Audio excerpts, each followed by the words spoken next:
हाँ तो दोस्तों, इस वीडियो के अंदर हम उषा फाइनेंशियल सर्विसेज के आईपीओ के बारे में बात करेंगे और जानेंगे कि इस आईपीओ के अंदर आपको अप्लाई करना चाहिए या नहीं। चलिए शुरू करते हैं।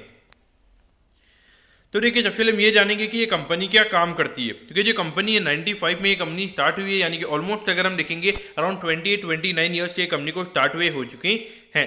तो देखिए, जो कंपनी एनबीएफसी कंपनी है, यानी कि जिसकी अगर हम बात करेंगे तो मेनली ये कंपनी लोन देने का ये कंपनी हमें काम करती हुई नजर आती है। और ये कंपनी किन लोगों को लोन देने का काम करती है, मेनली अगर हम देखेंगे जो भी यहाँ पे छोटे कॉर्पोरेट छोटे, या फिर उसके अलावा जो एमएसएमई यानी कि जो छोटी कंपनीज होती है, और उसके अलावा यहाँ पे जो वुमेन एंटरप्रेन्योर्स होती है, उन्हें मेन ये कंपनी हमें लोन देती हुई नजर आती है। उसके अलावा अगर हम बात करेंगे तो अभी जो ईवी व्हीकल्स यानी कि इलेक्ट्रिक व्हीकल के रिगार्डिंग में भी अगर फाइनेंसिंग की जरूरत होती है, इसमें अगर हम बात करेंगे तो स्कूटी वगैरह हो गई, यानी कि एथर की स्कूटी हो गई, ओला की स्कूटी हो गई, और उसके अलावा यहाँ पे जो इलेक्ट्रिक व्हीकल के रिगार्डिंग जो कार्स वगैरह होती है, उसके रिगार्डिंग भी ये कंपनी अभी फाइनेंसिंग हमें करती हुई नजर आती है। अगर हम कंपनी के अभी अगर हम करंटली एयूएम की अगर हम बात करेंगे, लगभग 306 करोड़ के लगभग का एयूएम हमें कंपनी का भी नजर आता है, जो कहीं ना कहीं देखा जाए डेफिनेटली एक अच्छा एयूएम है कंपनी का। और अगर हम देखेंगे अभी लगभग आईपीओ एक्सपेंसिस के बाद में लगभग 90 करोड़ ये कंपनी के पास में जाते हुए नजर आएंगे। और इसको अगर ये कंपनी 4-5 गुना अगर ये कंपनी लेवरेज करेगी, तो वहाँ पे कहीं ना कहीं आराम से आने वाले 1 से 2 साल में ये जो 306 करोड़ का एयूएम है, हमें 500 करोड़ के ऊपर यहाँ पे जाता हुआ नजर आ सकता है। लेकिन अगर हम ये बिजनेस मॉडल की अगर हम बात करेंगे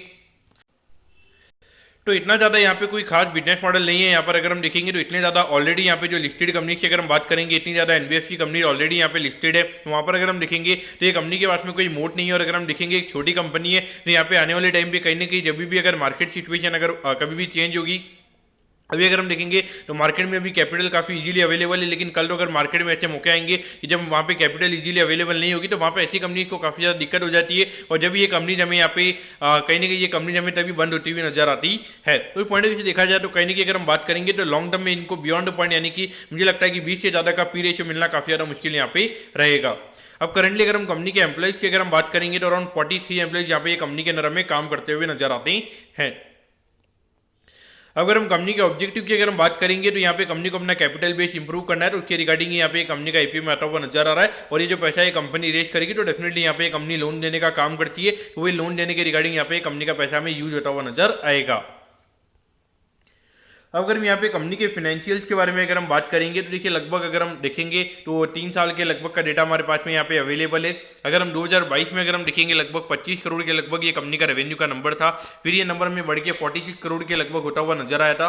और रिसेंटली जो फाइनेंशियल ईयर खत्म हुआ है, वहाँ पे लगभग अराउंड 63 करोड़ के लगभग का रेवेन्यू का नंबर में यहाँ पे कंपनी का नजर आता है। तो ऑल देखा जाए तो कहीं ना कहीं कंपनी के ग्रोथ के नंबर में यहाँ पे अच्छे नजर आते हैं। अभी अगर हम एक क्वार्टर के नंबर की अगर हम बात करेंगे तो 26 करोड़ के लगभग का नंबर में यहाँ पे नजर आता है, क्योंकि इंडिकेट कर रहा है कि लगभग 100 करोड़ से ऊपर का रेवेन्यू का नंबर में यहाँ पे देखने को मिल सकता है। और अभी कंपनी को और भी हमें यहाँ पे कैपिटल मिलता हुआ नजर आएगा, तो उससे कहीं ना कहीं ये नंबर हमें 120 करोड़ के ऊपर भी जाता हुआ नजर आ सकता है। लेकिन देखिए, एट दी एंड अगर हम देखेंगे तो ये कंपनी एनबीएफसी कंपनी है। जब कोई भी एनबीएफसी कंपनी इतनी ज़्यादा रैपिडली अगर कोई ग्रोथ करती है, तो वहाँ पर डेफिनेटली अगर एकदम से अगर बैड लोन्स वगैरह आ जाते हैं, तो वहाँ पर कंपनी को काफ़ी ज़्यादा दिक्कत हो जाती है। और उसके बाद में ये कंपनी की अगर हम बात करेंगे तो उसके 1-2 साल बाद ये कंपनी सिर्फ रिकवरी के लिए ये लोग अपने आदमियों को लगाते हैं वहाँ पे लोन देने के रिगार्डिंग। ये अपने जो इनके जो एम्प्लॉयज होती है वो इनके रिगार्डिंग काम नहीं करते हैं। अगर हम प्रॉफिटेबिलिटी की बात करेंगे तो लगभग 2022 में 4 करोड़ के लगभग ये कंपनी का पैट था। और अभी रिसेंटली जो फाइनेंशियल ईयर खत्म हुआ है, वहाँ पे लगभग 13 करोड़ के लगभग का पैट ये कंपनी का हमें यहाँ पर नजर आता है। और अभी जिस तरीके से कंपनी के रेवेन्यू के नंबर्स अभी हमें नजर आते हैं, तो कहीं ना कहीं इंडिकेट होता है कि लगभग 17-18 करोड़ के लगभग का ये पूरे साल का प्रॉफिट का नंबर हमें यहाँ पे देखने को मिल सकता है। तो कहीं ना कहीं देखा जाए तो ग्रोथ के नंबर्स यहाँ पे कंपनी के अच्छे हैं, इतने कोई यहाँ पे देखेंगे तो ग्रोथ के नंबर्स में कोई दिक्कत नजर नहीं आती है। लेकिन फाइनेंस कंपनी में नॉर्मली एक्स्ट्रा ऑर्डिनरी ग्रोथ ज़्यादा अच्छी नहीं मानी जाती है। अब अगर हम आईपीओ की डिटेल्स के बारे में अगर हम बात करेंगे तो देखिए, 24 तारीख को ये आईपीओ में स्टार्ट होता हुआ नजर आएगा और 28 तारीख को ये आईपीओ में क्लोज होता हुआ नजर आएगा। अगर हम प्राइस बैंड के बारे में अगर हम बात करेंगे तो 168 के कट ऑफ प्राइस पे कंपनी में शेयर देती हुई नजर आ रही है। और 800 शेयर का लॉट शेयर हमें यहाँ पे कंपनी का नजर आता है, यानी कि लगभग अगर हम देखेंगे तो एक लॉट को अप्लाई करने के लिए अराउंड 1,44,000 रुपीज़ के लगभग यहाँ पर आपको लगने वाली है। अगर हम इश्यू साइज की अगर हम बात करेंगे, अराउंड 98 करोड़ के लगभग का यहाँ पर आईपीओ का इश्यू साइज है, जिसमें अगर हम देखेंगे तो ये पूरा पैसा ये कंपनी के पास में जाता हुआ नजर आएगा। और अगर हम रिटेल कोटा की अगर हम बात करेंगे तो अराउंड 35% के लगभग यहाँ पे कंपनी का रिटेल कोटा है, यानी कि लगभग अराउंड 33-34 करोड़ के लगभग का रिटेल कोटा में यहाँ पे ये कंपनी का नजर आता है। और ये जो कंपनी हमें एनआईसी के एसएम प्लेटफॉर्म पे ये कंपनी हमें लिस्ट होती हुई नजर आएगी। अब अगर हम टाइम टेबल के बारे में अगर हम बात करेंगे तो देखिए 29 को आपको पता चल जाएगा कि आपको अलॉटमेंट मिला है, यानी अलॉटमेंट नहीं मिलता तो 30 तारीख को रिफंड मिल जाएगा। 30 तारीख को आपके डीमैट अकाउंट में शेयर आ जाएंगे अगर आपको अलॉटमेंट मिलता है, और 31 को ये कंपनी हमें लिस्ट होती हुई नजर आएगी, यानी कि दिवाली के जस्ट एक दिन पहले ये कंपनी हमें लिस्ट होती हुई नजर आएगी। अब अगर हम यहाँ पे कंपनी के वैल्यूएशन के पैरामीटर्स की अगर हम बात करेंगे तो देखिए ऑलमोस्ट यहाँ पे 365 करोड़ के मार्केट कैप पे कंपनी का आईपीओ में आता हुआ नजर आ रहा है। तो उसके हिसाब से अगर हम यहाँ पे कंपनी के वैल्यूएशन की अगर हम बात करेंगे तो लगभग यहाँ पे अराउंड 25 से 26 के पी रेशियो पे ये कंपनी का आईपीओ में आता हुआ नजर आ रहा है।